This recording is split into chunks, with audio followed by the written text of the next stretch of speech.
want to kick off by, first of all, saying thank you. National Education Week is this week.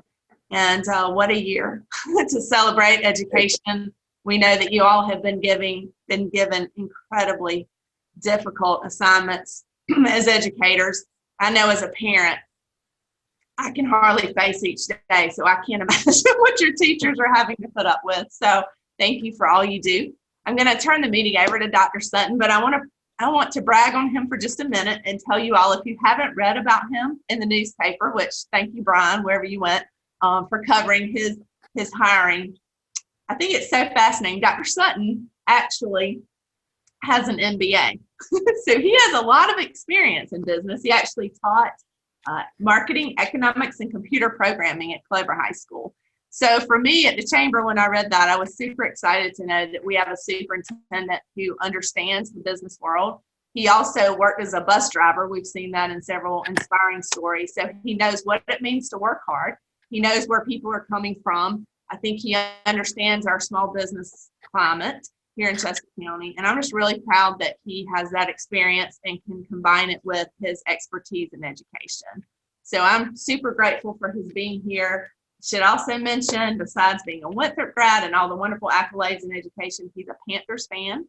So go Panthers. He's active in his church and he's part of their finance committee. So he's just a very well-rounded person, and I'm super grateful to have him here in Chester County. So with that being said, Dr. Sutton, the floor is yours. All right, thank you, Ms. Clinton, and good morning to everyone. Definitely excited to be here and to be able to share with you all and to meet some of you that I haven't met yet. Of course, definitely due to the pandemic. So of course we monitor and adjust, and we'll make things happen and still try to communicate as best we can during the pandemic. So I won't go into an overview of my background, as Ms. Clinton kind of shared some highlights with you. I'm a Charleston, South Carolina native, a small town of McClellanville, South Carolina, and I'm here. Just kind of went the educational route, college, and several other degrees. 4 degrees later, and I sit here as the superintendent for Chester County Schools. So I'm definitely excited to be here and to get to know and work with you all. I know our focus today for National Education Week will be on our career and technical education programs. And as those of you that have been in the county for several years, you know the kinds of programs we have here. And of course, me being here and being able to walk through the Career Center and also the video, we have a video we'll share with you later. We have a very comprehensive program that we have for our students in Chester County, and that should make anybody proud, definitely our businesses in this county, of the skilled labor that we can help produce and that can come out of our Career Center. So I have some things that I'm a researcher, so I put some things together on career and technical ed I would like to share with you all. And before we go on to the next part of our discussion today. But first I want to start with just give you a little some information on our kind of school update, where we are, as you've probably seen in the media, where we are with as far as merging our cohorts. We will I've rolled the plan to our board at our October meeting that we will work to bring back merge, not bring back because they're already back. It's just merging the cohorts to increase the number of days for our hybrid students from 2 to 4 days. That's something that was very important with most definitely our parents and our staff. A lot of our staff, it's a lot on them to try to plan their instruction with only having students for 2 days, and then in 3 days they're out of school, and trying to work that with, is really when you would normally have one class of kids, then you have to split into 2, and then they're spread out over the course of a week. So definitely our plan is to bring back our pre-K through 2nd grade students on, I have my cheat sheet here with the date, on January 6th. When we return from our winter break, we'll start pre-K to 2nd grade. So they'll start back with 4 days, and that'll be Monday through Thursday.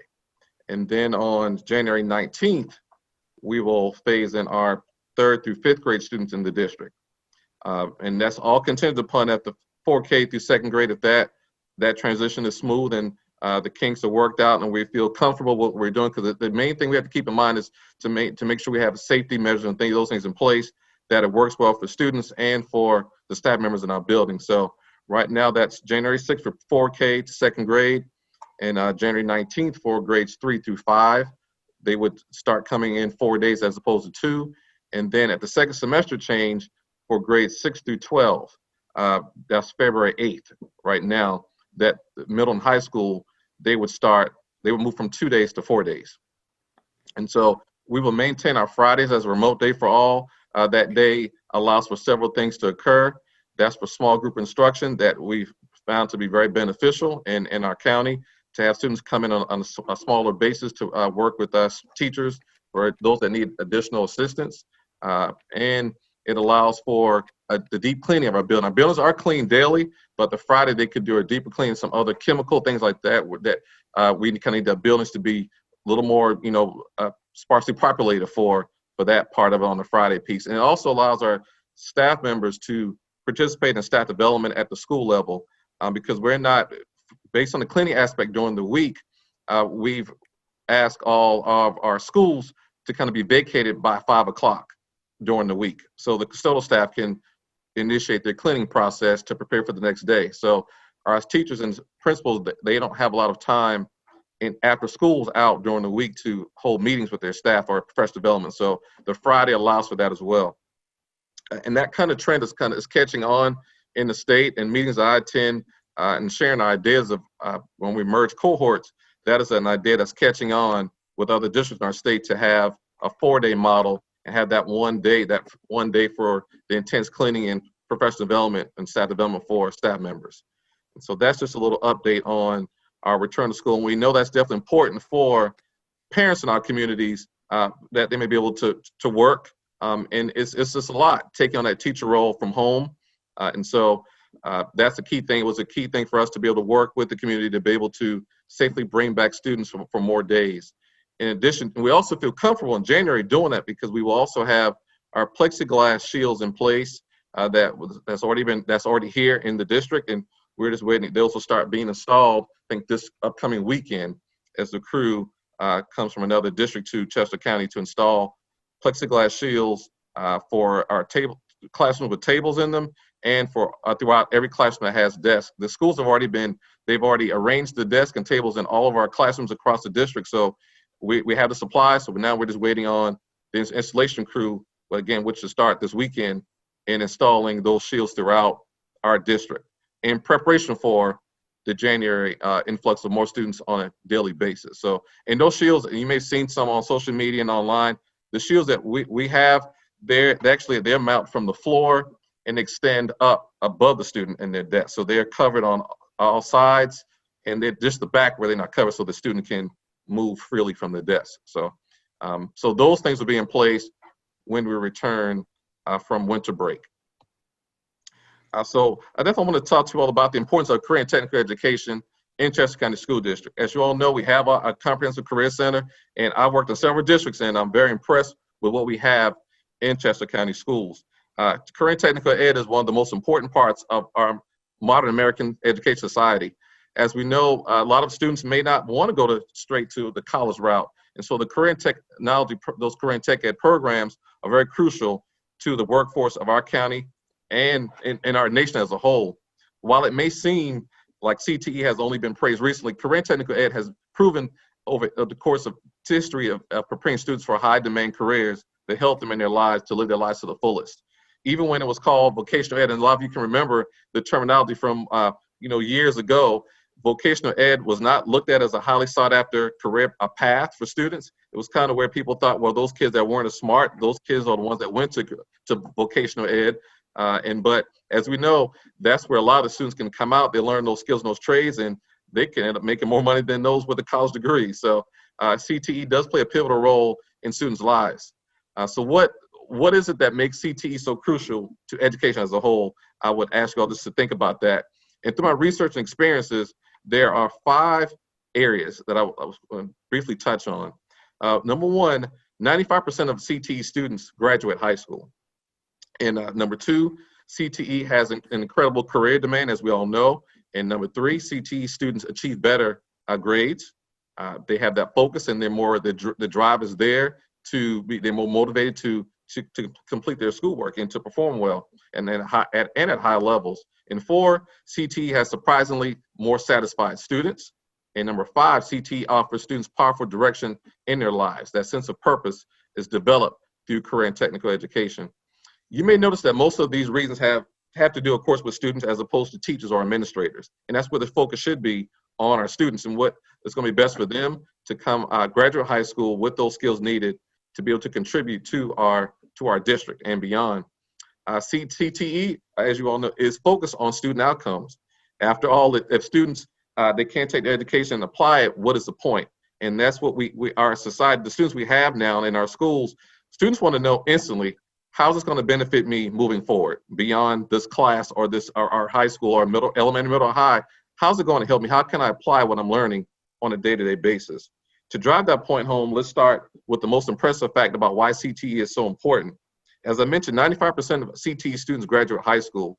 It's a fact that they do, and they're more interested and they focus more those that are in CTE classes. Those students they choose to take a different career path and divert from traditional learning. The traditional model does not work for a lot of students, and we've seen more of that now through this pandemic, where different models of delivering instruction is what we'll need to maintain even beyond the pandemic. We'll have to put more things in place for our students. Their learning experiences, they're more engaging in the career and technical education classrooms. And the national average for students graduating high school is about 85%. And then again, you look at those that are in a career and tech ed program, it's 95%. In this way, CTE prevents students from falling through the cracks. So often we can catch those students that the traditional path isn't working for them. We get them on a career and technical education path, and they're more successful in that route. Those who may not do well in traditional classrooms can revolutionize their educational experiences by just trying CTE courses. Career and tech ed graduates don't always start their careers right out of high school either.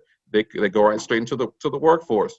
91% of high school graduates who earn 2 or 3 CTE credits, they went on to post-secondary education. So CTE does more than just teach students. It helps them launch into their careers. It helps them pursue further education. It helps them to do just about everything they can to jumpstart their careers. Number 2, CTE has an incredible career demand. Between 2012 and 2022, the United States will have a little over 50 million job openings that can be filled by career and tech ed graduates. Of those 50 million jobs, 15.6 million will be new jobs, meaning they don't even exist yet, that are on the rise now, that there will be an increased demand for. That's an incredibly strong career outlook, especially for those students who don't need a 2 or 4 year degree to earn in those careers. In other words, you may have a software developer making for a good living that they could do without even having to go to college for that or a degree. They could attain those skill sets through a career and tech ed program. And again, you will see in a video we show you later of the impressive programs we have at our career center. Students also that are going into the health field, health sciences field, they can also come right out of high school and start in those careers. And still, the fact is only focused on what students can do after their education. But CTE also helps students while they're still in school. So that's an important fact I would like you all to keep in mind as well. Although it prepares them for post high school, it also helps them through school, achieving the better grades, as I mentioned. 70% of career and tech ed students say that their program helped them to earn better grades. This is an incredible statistic for one major reason. CTE students have long been misnamed as those less intelligent students by their peers and ill-informed education people outside of education. And again, that is not the case at all. Those students are just ones that want a different path. They want more hands-on, and the career and tech ed fills that gap and meets that need. And so our third point is on students being more, they're satisfied in those career and tech ed programs, and that's a huge benefit. 80% of CTE students and surveys that were completed say that they're satisfied with their education and their career prospects while being in the career and tech ed program. And that is a very high percentage, and that's great for us, knowing that students that are in a career and tech ed program feel more satisfied and feel more worth when they complete when they complete those programs. And our next stat, CTE students, the programs also help them with strong direction in their lives. And the staggering contrast to most high school graduates and even those college students, 82% of career and tech ed students say that CTE helped them know where they were headed. It helped them find that direction, that path. And that's a key thing, and it's a challenge for as educators in being able to holistically help students discover that path. As you all know, sometimes adults still struggle on their path and their direction in life, but a lot of students in our career and tech ed programs, those programs help them to find that path and where they're going to thrive and do well when they leave high school. Other times it may be because students they're not, the possibilities, they just aren't sure where to go. Students have so many things going through their minds. So the Career and Tech Ed helps kind of hone in on those skills and that path for those students. And it helps them find a path and a passion that helps them have a sustainable livelihood.